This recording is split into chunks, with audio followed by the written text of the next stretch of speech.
चाहे कितना सर पटक लो, ऋषियों ने कितना समय बिता दिया जंगलों में, हो शरीर कितना कष्ट दिया, सुख के पंजर हो गए, भगवान नहीं मिला।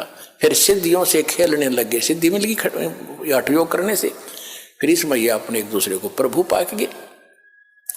ये सिद्धि तो एक आने की नहीं हमने, ये सिद्धि आपकी भक्ति में खूब आवेंगी। जो दास आपको मंत्र बता रहा, इनका प्रयोग नहीं करना, नहीं तुम्हें नाश का कारण बन जाएंगे। इन सिद्धि माने इस ताकत से हम सतलोक जाएंगे, नहीं तो यही पंचर हो जाएगा फिर ये। तो अब क्या है, उसी प्रसंग पर आते हैं। वहां सबको समझा रहे थे भगवान, सारी कहानी बताई और कहा कि तुम जाओ, जिनको तुम भगवान मानते हो वो तुम्हें खा रहा है, जिसको तुम निराकार कहते हो वो साकार है, ये सामने आ रहा है। जब उन सभी जीवों ने देखा कि ये सामने ये है वो तुम्हारा निराकार का ज्योत निरंजन, ज्योत स्वरूपी अलख निरंजन, और ये है वो ब्रह्म जिसको तुम ब्रह्म कहते हो। ब्राह्मणों ये है तुम्हारा ब्रह्म, और तुम्हारी अक्ल मारी जा रही है।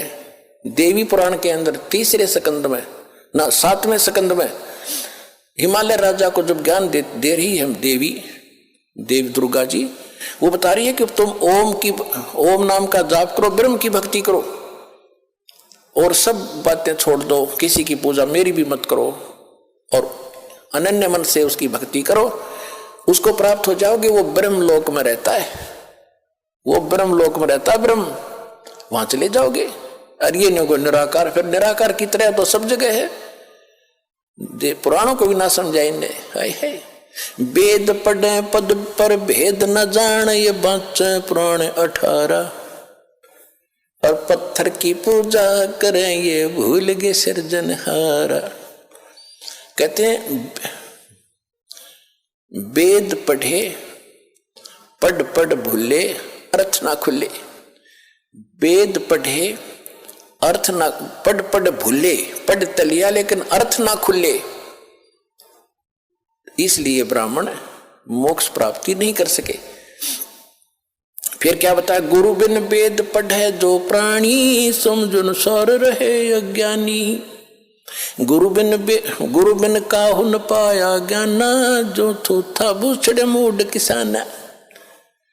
अब जैसे सरसों का जोड़ा होता है भूस, या ये धान निकालते हैं उसकी प्राण भूस होता है, और कोई मूर्ख उस प्राण में ठाठा पटकन लग रहा हो और कोई इसको कहे क्या कर रहा है कि धान निकाल रहा हूं धान इसमें थोथे भूस में माथा मार रहा है।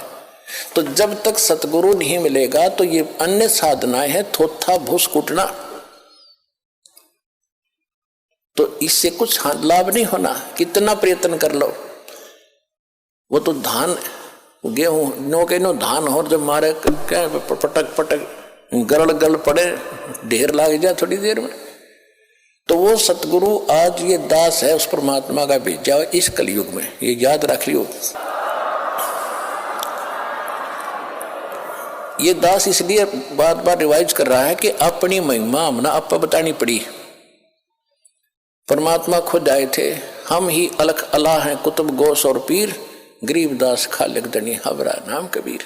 ए स्वामी सृष्टा में सृष्टि हमारे तीर, दास गरीब अधर बसों में अवगत सत कबीर। पर ना समझ आई, जब स्वामी रामानंद जी को परमात्मा ऊपर ले गए, सारी स्थिति दिखाई, जब छोड़ा, जब मान गए कि दो ठोर है एक तू भया एक से दो, और गरीबदास हम कारणे आए हो जग मगदो। बोलत रामानंद जी सुनो कबीर करतार, गरीबदास सब रूप में तुम ही बोलनहार। जब भगवान बता रहे थे सबको, कोई नहीं माना, वो भी रामानंद ने इसलिए मारना पड़ा कि आंखों देखाया। तो पुण्यात्माओं, यहां भगवान ने अपनी महिमा बतानी पड़ी, इस दास ने भी अपना बतानी पड़ी कि मैं उस कबीर का दास हूं जो सारी सृष्टि का मालिक है, और वो ज्ञान और सतगुरु आज ये दास ही है। और जो सतलोक आसन भरवाला में आ जाएगा उसको यकीन भी पूरा हो जाएगा, फिर वो नहीं डगमग हो सकता। जो इंसान की, जब वो मोक्ष की या कुछ ज्ञान ग्रहण की इच्छा से आया होगा, जो आया होगा बकवादों की, तो वो तो बता ही दिया आपको। कहते हैं कोट वर्ष करो संगत संतों की, पत्थर का जल में क्या भीजे, चंदन बन में रंग ला दे, एक बांस बिटम्बी ना सीजे। कहते हैं जैसे पत्थर को तो 20 फुट जल में डाल दो, 2 टुकड़े, और बाहर निकालो 10 वर्ष बाद, चाहे 6 घंटे बाद, और फिर उसको एक दूसरे से लगा दो।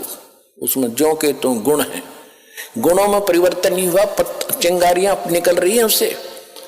और इसी प्रकार चंदन का जो पेड़ वृक्ष होता है, आसपास के सभी नीम को, जंडी को, पीपल को, जितने भी पेड़ होते हैं अपनी महक छोड़ छोड़ कर चंदन जैसी महक वाला बना देता है, बहुमूल्य बना देता है।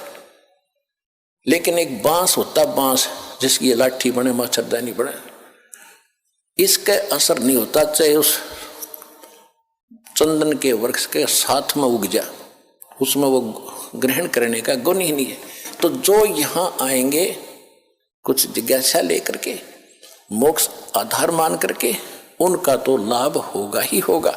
उनको तो समझ में आ ही जाएगा कि विश्व में आज कोई गुरु नहीं है, इस दास के अतिरिक्त सतगुरु भी नहीं है।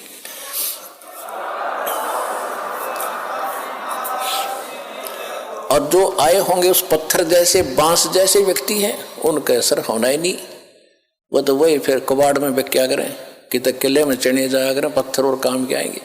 तो इस प्रकार के जो व्यक्ति हैं, जिनको इतना ज्ञान, इतना प्रमाण देखकर भी असर नहीं हो रहा कि ये सचमुच कोई बात अलग है, तो वो बताया है कि कोट वर्ष करो संगत संतन की, जैसे पत्थर का जल में क्या भीग गए, और चंदन बन में रंग ला दे, एक बांस विटम्बी ना सींचे। तो इसी प्रकार परमात्मा ने बताया कि देखो ये आ रहा तुम्हारा भगवान, और तुम वेद पढ़ो और गीता पढ़ो और पुराणों को सत्य मानते हो। और पुराणों में ये लिखा है, वेद में कहीं लिखा है, श्री देवी पुराण के अंदर 5वें स्कंद में 414 पृष्ठ पे ये लिखा वेद व्यास जी ने कि सतयुग के ब्राह्मण वेद के पूर्ण विद्वान होते थे और दुर्गा की पूजा करते थे। खाक विद्वान थे वह। वेद गीता वेदों का सरल रूप समझ लो, ये तो आप आम जानते हो, आम हिंदू समझ सकता, उसमें सरलार्थ भी है। कहीं है गीता में देव दुर्गा की पूजा का प्रावधान? नहीं। उसमें मंत्र गिन के 3 दे रखे हैं। मेरा तो मंत्र है, ब्रह्म हूं मैं, श्री कृष्ण में बोल रहा है। और एक पूर्ण परमात्मा जिससे पूर्ण मोक्ष होगा, उसकी भक्ति करने से दोबारा जन्म नहीं होगा। मेरी भक्ति करेगा तो मेरा भी जन्म, तेरा भी जन्म सदा रहेगा, परम शांति नहीं हो सकती। वही वेद बताते हैं। वेदों का जो का तो सारांश है, ये छोटा सूक्ष्म रूप है कई वेद इस गीता में दुर्गा की पूजा।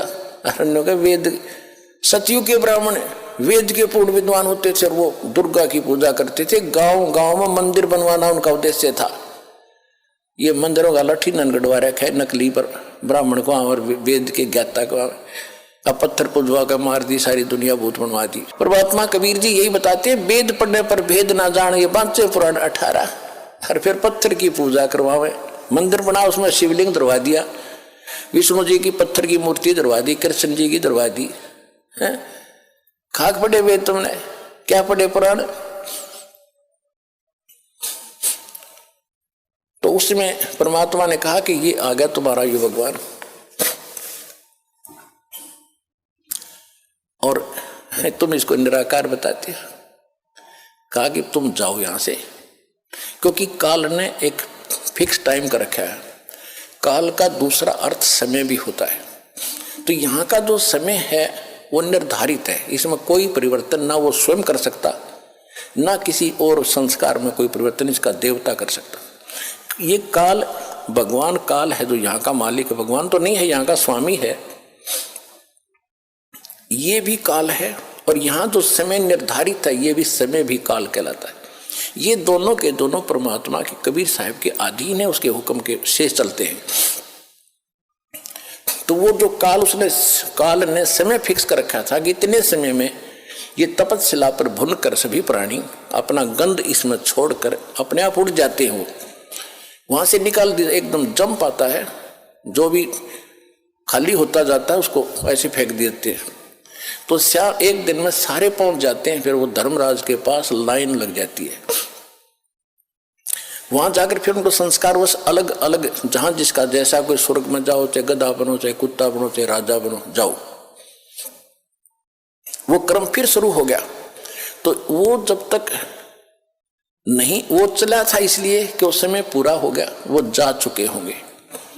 परमात्मा ने कहा कि वो देखो दूर से आ रहा है और तुम उसको देखो, वो है तुम्हारा भगवान, अब तुम जाओ। तब परमात्मा ने उनको वहां से भेजा। फिर वो काल ने निकट आकर देखा कि ये आदमी कौन खड़ा है, मेरे इस स्थान पर तो कोई आ ही नहीं सकता। 21वां ब्रह्मांड तो दास ने आपको बता रखा है। 21वें ब्रह्मांड में भी एक ऐसा गुप्त स्थान है जहां तपस्या है। आप सृष्टि रचना के अंदर वो मैप देखोगे, चित्र देखोगे, उनमें समझ आएगी। जो हमें दास कई बार सत्संग में भी सुनाता है, पुस्तकों में बच्चों ने, भक्तों ने लिखा हुआ है उसको। तो वहां कोई नहीं जा सकता उसके अतिरिक्त। तो वहां उसने देखा दूसरा आदमी कौन आ गया। फिर ध्यान से देखे तो जोगजीत खड़ा है। उसको ये मालूम था कि जोगजीत भाई मेरा पिता का पूरा आज्ञाकारी है, पूरा कृपा पात्र है। पिता माने सतपुरुष कबीर साहब का। और ये वैसे नहीं आया होगा, या तो कोई संदेशा लेकर आया है, मुझे कोई और सजा सुनाओगे, मेरे से कोई गलती तो रोज कर ही हो, या बकवास देकर रखी इसने। फिर भी हिम्मत सी करके पूछा और कहा कि क्योंकि जब इसको ने सतलोक में गलती की थी ज्योत निरंजन ने, काल ने, तो जोगजीत रूप में आकर ही परमात्मा ने उसको 21 ब्रह्मांड समेत और दुर्गा समेत, और दुर्गा के अंदर सभी आत्मा परमात्मा ने फीड कर दी थी, भर दी थी, जिन्होंने इसके साथ आने की स्वीकृति दी थी। तो इसने वहां दुर्गा के साथ बद व्यवहार करना चाहा, इसकी बेइज्जती करनी चाहिए थी, या उसके मुंह में समा गई पेट में मुख्य माध्यम से। तब परमात्मा ने आके इस काल के पेट से निकाली, और दोनों ही दंडित अपराधी हो ही रहे थे, हम भी, वो दुर्गा भी, काल भी। तो काल जो अपराधी बन गया कि उसने वहां गलत कर दी। ऐसे पवित्र स्थान में एक देवी लड़की के साथ बद व्यवहार करे, फिर उसको वहां से 21 ब्रह्मांड समेत भेज दिया, निकल जाए से। उस समय इसने हाथ जोड़े जोगजीत रूप में कि माफ कर दे, मेरे से गलती होगी और मुझे यहीं रख लो, पिताजी से प्रार्थना कर दो। तो बोला भी प्रार्थना मैंने कर ली, आप जाइए यहाँ से। जबरदस्ती 21 ब्रह्मांड समेत इसको यहाँ 16 शंख कोस की दूरी पर भेज दिया। एक कोस में 3 किलोमीटर होते लगभग। 48 शंख, नील पद्म शंख, इतने किलोमीटर दूर ये 21 ब्रह्मांड आ गए। उसके बाद इसने अपनी मनमानी शुरू कर दी कि मेरा कौन के बिगाड़ेगा। तो जब वो जोगजीत रूप में परमात्मा इसके लोक में आ गए, तो इसने वो प्रतिशोध लेना चाहा जो उसने वहां से निकाला था जोगजीत रूप में। और उस समय भगवान जोगजीत रूप में खड़े थे। तो काल ने कहा कि जोगजीत तू यहां क्यों आया, यहां क्यों आया, और पुरुष वचन हो तो मुझे सुनाओ। तुम यहां क्यों आयो, और कोई पुरुष की आज्ञा है, परमात्मा का कोई वचन है मेरे लिए, आदेश संदेश है, तो मुझे सुनाओ। और कहते हैं वहां से बाहर निकाला मोही, और जोगजीत ना छोड़ू तो ही। तो मेरे लोक में किस लिए आ गया, तेरी हिम्मत कैसे पड़गी मेरी आज्ञा बिना तू यहाँ आने का। तुम वहां रहो, हम अपना यहाँ रहूंगा, तुम्हारा क्या मतलब बीच में इंटरफेरेंस करने का।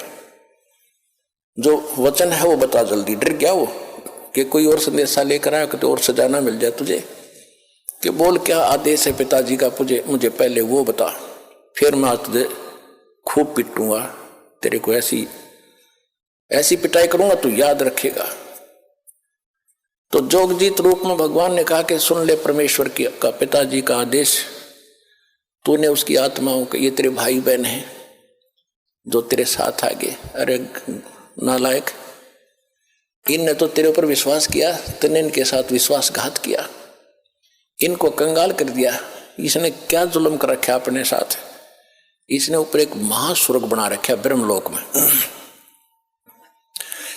और उस महास्वर्ग के अंदर इसने अलग से नकली लोक बना रखे, सतलोक, अलखलोक, अगमलोक, अकैलोक। जो ये राधा स्वामी वाले जो करते हैं ना, ये ढोल पीटे हैं, ये तो इस नकली लोक की भी इन पूरा ज्ञान को ना काल के लोक में झूठा बना रखा है। न्यो की न्यो नकल ऊपर की दुर्गा से करवा ली इसने। तो परमात्मा ने कहा कि तुमने इनकी क्या हालत कर रखी है। परमात्मा ने कहा कि तू, ये तेरे भाई बहन है सारे, और निकम्मे तेरे पर विश्वास करके आ गए तेरे साथ, तो ऐसा जुल्म। तो इसने क्या कर रखा है, वहां ठगता है आपको। आज आपको ये बताया जा रहा है कि आपको कैसे लूटा जा रहा है, कैसे आप ये भिखारी बन गए। पहले जब वहां से आए सतलोक से तो आप पुण्यों से भरपूर थे, आप एक बहुत साहूकार के बेटे थे। पहले राजा लोग जो होते थे उनकी बेटे और बेटियां, जो धनी राजा होते थे, सोने के हार, सोने की जूतियां, सोने के, यहाँ तक जैसे अपना राजस्थान में देखे होंगे अभी तक पहनती माताएं चांदी के पहनते, वो सोने के होते थे। और कपड़े सुंदर, उनमें भी हीरे मोती जवाहरा जड़े होते थे। और वो ऐसे हम वहां थे, भक्ति से परिपूर्ण सेठ थे, सारी सुविधाएं प्राप्त थी। अब हम आगे उन सारे आभूषणों समेत, यानी सारी भक्ति समेत इसका साथ भाग्य, जैसे एक अमीर सेठ की लड़की उन्हीं के एक नौकर के साथ भाग गई, हमारे साथ वो बनी हुई है। अब ये उस भागने से पहले उनके जो चल रहा था विचार विमर्श, उनका पता माँ बाप को लग गया। बेटी को समझाया, बेटा यो बालक और ये तो एक नौकर है, और तू कहाँ की किसकी बेटी है, कुछ आँख खोली, अच्छी बात नहीं, तुझे बहुत दुख हो जाएगा। माँ ने भी समझाया, बेटी बड़ा कैर टूट जाएगा, हम तो शादी कर नहीं सकते, तो इसके साथ जाएगी तो बहुत दुख पाएगी। समझा दिया, हाँ माँ को नहीं जाऊंगी, नहीं जाऊंगी, ऊपर से तैसे करगी और पीछे से सारा आभूषण लेकर भागी। अब वो तो शराबी को अभी बकवादी आदमी जाकर अपना रहने लगे कि चाहे वो जो सारा वो लेगी थी धन, पहले तो वो खर्च करवाया, शराब पीवे, उन्हें पीटे छेते, वह जान जो गिरी ना वापस। फिर वो मजदूरी कर रही थी, 2 बच्चे उसके साथ थे, सड़क के ऊपर। ये दास उसमें वहां जेई था, नौकरी कर रहा था। हमारा दूसरा विभाग था, सड़क पर और काम हो रहा था, वहां हम बैठे थे एक वृक्ष के नीचे। वो माई रो रही थी। मैंने पूछा, बहन क्यों रो रही है, क्या बात होगी? उसने फिर अपना सारा दुख बताया कि मैं एक बहुत बड़े सेठ की, साहूकार की बेटी थी, और जो मेरा पति है ये वहां नौकर था, और मेरे माँ ने बहुत समझाया मुझे, मेरा अकल नहीं आई, मैं इसके बाद तम आके इसके सारा धन लेकर भाग गई। बहुत सा धन, पहले तो धन खर्च करवाया मेरे से, मारा पीटा, 2 बालक हो गए। अब भी शराब पीता है, मुझे, मैं नौकरी या मजदूरी करती हूँ, जाते इनको छीन लेगा। टाइम पर टूक भी नहीं है, रो रही हूं अपने कर्मों को। अब जब तो हमने थोड़ी सी सिंपैथी हुई, भाई हम क्या कर सके, हम भी रोजी रोटी वाले आदमी, हम तो आपको क्या दें बेटा, हम भी कुछ ज्यादा ध्यान नहीं दिया। दुख जरूर होता है ऐसी सुनकर कथाएं। तो अब मालिक का ज्ञान होने के बाद अब पता चला हमारे साथ ऐसा बना। अब ये हमें लूट रहा है, सता रहा है, हमारी ब्रेन माटी कर रहा है, मजदूरी करो, लाओ कमा कर मैं खाऊंगा। कैसे? आप पहले जो धन लेकर आए थे अपने बाप से, वो तो इसने महास्वर्ग में आपको वहां रखा ठाठ से, और आपके उस पुण्य के ऊपर इसने कमीशन रखा है। होटल बना रखा है अपनी, वहां बनो खूब बढ़िया साजबाज, किसी में 25% कमीशन देता है, और पैसे जो वहां खाने पीने के ठाठ हैं, विमान है, वो आपकी पूंजी खर्च होती है। जब वो पूंजी समाप्त हो जाती, आपको पृथ्वी पर पटकता है कि फिर पुण्य कमाओ, फिर पुण्य कमाओ, फिर कहां स्वर्ग में आओ, वहां खत्म करो, फिर पाप भी साथ बनते हैं, यहां पर नरक में भी जाओ, जैसा करोगे वैसा ही फल मिलेगा, यहां कोई परिवर्तन नहीं है। अब परमात्मा ने आके बताया, होए होए, परमात्मा ने कहा, रे जालिम, ये जुल्म कर रखा तेने, हैंड टू माउथ कर दिए कि सेठ के बेटी बेटा बेटी थे, और तेने के जुल्म कर रखा है, इनसे मजदूरी कराता है, मौज तू मार रहा है, तेरे देवता मार रहे हैं, ब्रह्मा विष्णु महेश क्या है, ये भी आप कमाई कराते हैं तुमसे। इनके लोक में गए, स्वर्ग में तुम्हारी पूंजी पुण्य की खत्म हुई, इनका कमीशन फिक्स्ड है, पैसे तुम्हारे होंगे। सब होटल खोले बैठे यहाँ पर, कई कंगाल देश में, लोक में, 21 ब्रह्मांड के अंदर। फिर वहां से खत्म होते फिर जाओ नीचे, जबरदस्ती फेंक देंगे, एक दिन भी ना रखे विष्णु अपने घर में, अपने श्लोक में, तुम कितना प्यारा लगता हो तुम्हें, कौन खत्म हो, पल भाग यहाँ से, कौन रोग का बीमारी ने, तो तुम कहाँ उठोगे, उस अपने पिता के घर पर जाके, वहां फिर कोई नहीं आपको भगाएगा, सीने से लगाएगा, सारे सुख देगा, उस सतलोक चलो।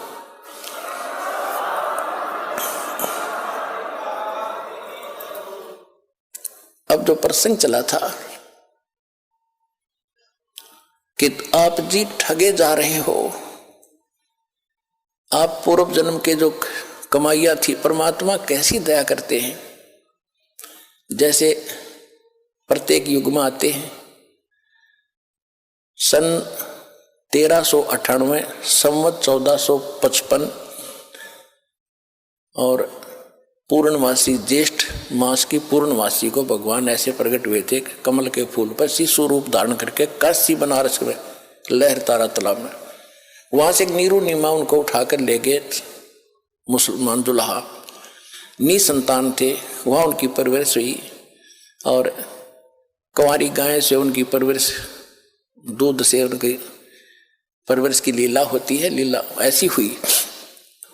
ऋग्वेद मंडल नंबर 9 सूक्त 1 मंत्र 9 में यही प्रमाण है, और 8 और 9 में, 2 श्लोकों में, मंत्रों में।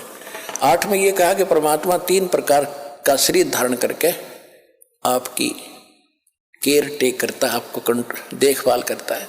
इसी प्रकार ऋग्वेद मंडल नंबर 9 सूक्त 67 के मंत्र 26 में भी यही प्रमाण है कि हे परमात्मा, आपका 3 प्रकार का शुद्ध शरीर है, उसी को धारण करके आप हमें संभालते रहते हो। तो वो बताया गया कि वो परमात्मा 3 प्रकार की लीला करता है। एक रूप में तो सतलोक में बैठे हैं, जब वहां सिंहासन के ऊपर सिर पे मुकुट है, ऊपर एक छत्र है, बहुत बड़ा गुम्बद है, गोल गोल सुंदर, सेंटर में बैठे मालिक, सफेद, बहुत गजब का रोशनी है। और एक रोम माने बाल होता है, एक रोम बाल की इतनी शोभा है, इतनी चमक है, जैसे करोड़ सूर्य करोड़ चंद्रमा मिला दे, और नर आकार है, मनुष्य दृश्य है। तो दूसरी सती थी, वो प्रत्येक युग में एक शिशु रूप धारण करके यहां आते हैं और सबको फिर धीरे धीरे वो प्रवेश करके बड़े होते हैं, फिर ज्ञान भी सुनाते हैं, अच्छे नागरिक की भूमिका करके भी सिखाते हैं, और ये भी रोल करते हैं कि इस गंदे लोक में घड़ा मत इकट्ठा करो, ये इकट्ठा करने के चक्कर में तुम जीवन नाश कर देते हो। आप विश्वास करो मेरे की तरह, जैसे मालिक ने करके दिखाया था, फिर मैं तुझे कितने सुख दूंगा। कबीर परमात्मा झोपड़ी में रहते थे, सुबह का आटा है तो शाम का शायद ना हो, और 18 लाख व्यक्तियों की चिट्ठी आ गई कि कबीर भंडारा करेगा झूठी। उन 18 लाख व्यक्तियों को 3 दिन तक भंडारा कराया मालिक ने, और लड्डू, जलेबी, कचौड़ी, पकौड़ी, दही, बड़े, दोहर, असर पी सोने की 10 ग्राम सोना प्रत्येक खाने के बाद, एक मोहर एक दोहर। परमात्मा कहते हैं कल्पे कारण कौन है, कर पूजा निकाम, निष्काम भाव से भक्ति कर, जैसे मैं बता रहा हूं, और मन इच्छा फल दूंगा जब पड़े मेरे ते काम। अब तुम विश्वास करो मेरे पर, और मैं कहूं ऐसे करो, कोई भी आपत्ति तुम पर आओगी, तुम्हें ऐसे करके दिखा दूंगा, दुनिया देखेगी। और आप जी अपनी चतुरता से कितना इकट्ठा कर लोगे, और उसमें पूरा ना पट्टा आपका, तो कहते हैं साईं इतना दीजियो जा में कुटुंब समावे, हम भी भूखे ना रहे, अतिथि ना भूखा जावे। इतना मांगो भगवान से, ज्यादा मत मांगो। तुम और मांगते हो तो वो फिर अपनी पूंजी व्यर्थ करते हो। आप प्रसंग तो चला था कि जैसे ही आप यहां वचन के बच्चे बन गए हमारे, अब जिस तेरे आपके घर में बेटा जन्म लेता है या बेटी भी लेती है, उसके आने से पहले माँ के सतन में दूध नहीं होता, बाहर आते दूध दिया जाता है। ये तो भगवान का रोल। अब आप अपना एक पिता का रोल समझो, माँ का रोल समझो, क्या भूमिका करते हैं। बच्चों को तो पता ही नहीं, अबोध है, आके निकल गए माँ के गर्भ से, पड़ गए, कोई उठाओ मरो, कोई संभालो ना संभालो, लेकिन माँ बाप के अंदर इतनी प्रेरणा, उसको नहाते हैं, धुआते हैं, सीने से लगाते हैं, गर्मी सर्दी के वस्त्रों की पहले तैयारी कर देते हैं। इसको किस चीज की आवश्यकता मेरे बच्चे को, बच्चे को मालूम नहीं मुझे क्या आवश्यकता है। बड़ा होकर बच्चा थोड़ी बहुत जिद कर लेता है, फिर भी माँ बाप को गलत चीज उसको नहीं दिलाएंगे, वही देंगे जो उसके हित में ही होगी। अब वो आपका पिता है, आज से आप उसके बच्चे बन गए। परमात्मा कहते हैं कुल खोए कुल होत है, कुल रखे कुल जाए, राम ने कुल कुल भेंट लो, सब कुल रहा समाए। कहते हैं परमात्मा कि यदि तुम इस खानदान के चक्कर में भक्ति को नहीं अपनाओगे, कबीर साहब कहते हैं कि कुल की करनी के कारण अनसा गया बिगो, और तब ये कुल के कर लेगा जब तू चार पाया का हो। गधा बन गया, कुत्ता बनेगा, भैंस बैल बनकर धक्के खाएगा, तब ये तेरा कुल, तेरा खानदान, तेरी परंपरा तेरी क्या रक्षा करेगी। आज तुम कुल की करनी, कुल अपने खानदान में जिसमें तुम जन्मे हो, उस परंपरा का निर्वाह करते करते यदि भगवान को नहीं अपनाओगे, उन परंपराओं को छोड़ के, तो ये कुल की लाज तुम्हें फिर क्या लाभ देगी जब गधे बनकर घूम रहे होगे, गधी बनकर घूम रही होगी तुम। कुल करने के कारण हंसा गया बिगो, बिगो माने नाश कर लिया इसने अपने जीवन का, और तब ये कुल के कर लेगा जब तू चार पाया का हो। फिर क्या कहते हैं, कुल राखे कुल जात है, कुल खोए कुल होत है, कुल राखे कुल जाए। कुल खोदोगे वो नकली कुल को भूल के भक्ति वाले कुल में आ जाओगे, इस खानदान में, तो उसको उसके चक्कर में तो तुम भी मरोगे और वह भी मरेंगे। तुम कहीं गधे, वो कहीं गधी, सारा परिवार ऐसे व्रत हो जाएगा, तुम रहोगे ही नहीं, वो तो विगो हो गया, नष्ट हो गया। कहते कुल राखे कुल जात है, उसकी परंपरा कुल की मर्यादा में रहेगी तो तुम गए खत्म। और कुल खोए कुल हो, उस संसारिक कुल की मर्यादा को तोड़कर आप यहां आगे इस राम ने कुल कुल भेंट ले, और सब कुल रहा समाए। ये दास उस कुल में शरीर के 2 बेटे 2 बेटी थी, और आज भगवान के कुल में आ गया तो लाखों बेटे लाखों बेटी होगी, परिवार भी बड़ा हो गया। तो यहां परमात्मा कहते हैं राम ने कुल कुल भेंट ले। भगवान वाले जो यो कुल कितने को नहीं, यहीं पर है जो हम बनाएंगे, इसे कुल को भेंट लो, उसमें शामिल हो जाओ जिसमें सब कुल रहा समाए। तो कहने का भाव यह है, जो हम प्रसंग पर आ रहे थे, अब कबीर साहब वह धर्म, अब काल जब बता रहा है, परमात्मा उसको बता रहे हैं, तो उन्हें ऐसा जुल्म कर दिया इनके साथ। परमात्मा बता रहे इस काल को कि जालिम, भगवान ने भेजा है मुझे, तेरी पोल खोलूंगा, नीचे के लोक में जाऊंगा, तेरी वास्तविकता बताऊंगा, तू काल है, तू भगवान नहीं है। असली परमात्मा को तूने छुपा दिया, खुद भगवान बन बैठा। परमात्मा का आदेश है, मैं ऐसा मंत्र लेकर आया हूं, उनको नाम दूंगा, ज्ञान दूंगा, और यहां से सबको पार करवाऊंगा। ये आदेश है भगवान का। तो पहले तो वो काल भयंकर हो गया। अब कोई देखो पुण्यात्मा, ये तो यही चक्कर पड़ रहा है। इनने तो अपने ऐसे सीमा बना रखी, मेरी रोजी रोटी का नाश कर दे करेगा ये। तो उसने सोचा पहले इसने मार दूं, इसने बंदी बना दूं, यहीं बांध दूं, इसने नीचे नहीं जान दूंगा, ये तो नाश करेगा, मेरा भट्ठा बैठा देगा सच्चाई बता करके। तो पहले तो उसने खूब झपट्टा मारा, जैसे चिड़िया के ऊपर बात झपटता है कि आजा, पहले तुझे संवारता हूं मैं भी। तो परमात्मा अपनी प्यारी आत्मा धर्मदास जी को बता रहे हैं, 600 वर्ष पहले आए थे, वो वाणी में लिखी हुई है कि धर्मदास को कहा कि धर्मदास, जब उसने मुझे मारने के लिए अपना चला मेरी तरफ भयंकर रूप बना के, तो मैंने सतनाम का सुमन कर दिया।